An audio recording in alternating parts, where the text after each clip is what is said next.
Before a human's dream forms, something that is often overlooked is born: the hunger for witnesses. Children do not draw pictures for the joy of lines on paper. They turn their heads to see if someone noticed. They run faster on the playground after hearing a compliment. A little laugh from the room creates a class clown. The nervous system learns at a young age that approval is a vital need. The world feels alive only when another reflects it back. The first years of life shape our view of reality. A child reaches for a parent's face and closely watches their reactions. These moments decide who the child is. If dad smiles, you feel safe. If mom gets angry, you're scared.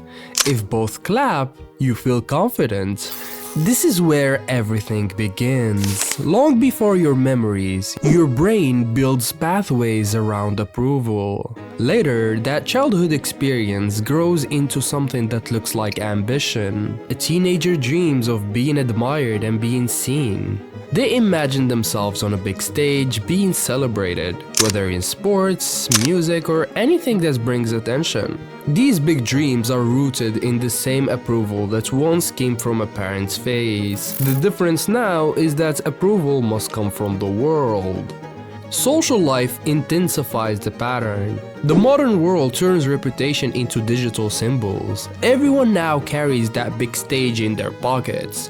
A thought or a moment becomes visible to hundreds, if not thousands. You're chasing approval now from invisible crowds.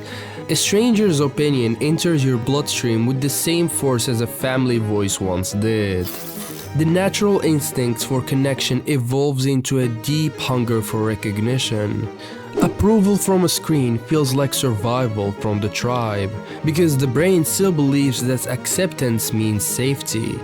But for some, the pursuit becomes exhausting. The fake applause starts to lose taste. Their hearts grow tired from the weight of needing to be seen. Those whom I like to call the chosen ones no longer need approval to survive. What people say does not matter to me, because whatever you do in life, good or bad, there's always going to be somebody, you know?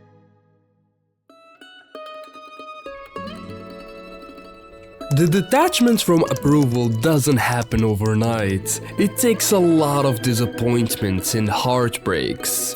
Dreams collapse and relationships end up being nothing but lies. And when you think life is over, something unexpected happens. A strange form of freedom arises. The old rule once governing survival fades, and the mind questions its desire's origins. In that moment, the search for witnesses slows. The person speaks without checking expressions, and their decisions no longer depend on reactions. Their internal voice becomes louder than the room, and when ideas come, they don't ask for permission anymore. And one of humanity's most important qualities, which is creativity, flows without waiting for applause.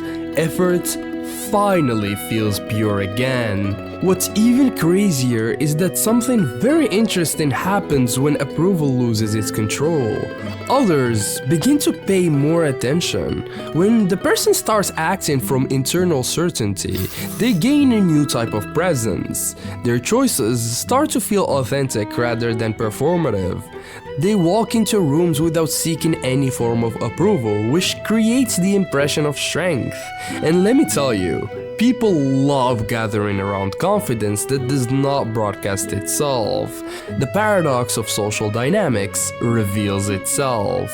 The less someone needs approval, the more others offer it. This is not a coincidence. The world responds this way because most people remain trapped inside the old cycle. They sense authenticity the way thirsty plants sense water. Approval seekers admire the one who seems free from the need for approval. The crowd pays a lot for rare products. They sense strength in the one who stands alone comfortably. In truth, that strength did not come from dominance or superiority. It came from the absence of dependency. And at that moment, victory begins. The story from the surface usually shows greatness and popularity among the masses, yet the real victory started way earlier. It started in those private moments when no one was present. It began the day that person made choices without looking around for a witness. It began when inner satisfaction felt better than the external praise. The visible success was nothing but the shadow of an internal evolution.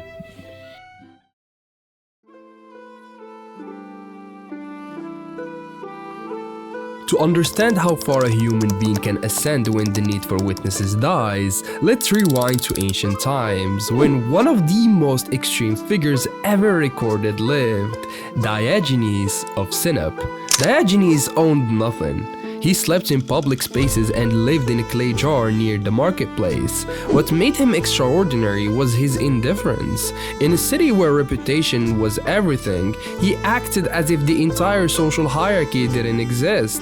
Athens was obsessed with status and influence, yet Diogenes cared about neither of them. When people gathered to mock him, he behaved normally, as if no one was there. And when someone insulted him, he responded with simple observations rather than getting defensive.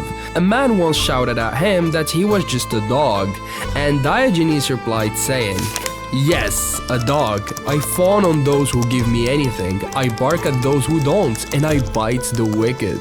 This is what true detachment looked like. Once approval becomes meaningless, attacks becomes meaningless too. And here is the crazy part we discussed earlier. Because Diogenes didn't seek approval, he received more of it than the elites. The most powerful man in Greece went to meet him. Even Alexander the Great, the most influential ruler of his era, visited him. Alexander approached him as he lay resting in the sun. The ruler said that if Diogenes wanted anything, he would grant it. Diogenes simply replied by asking him to stand out of his sunlight.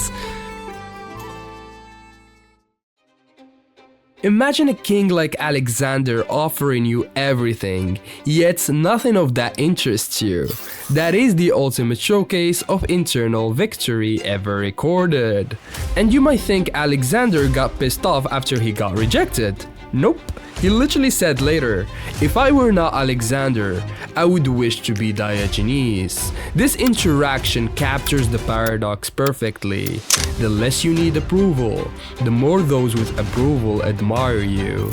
It is the inverse relationship you see everywhere in human life.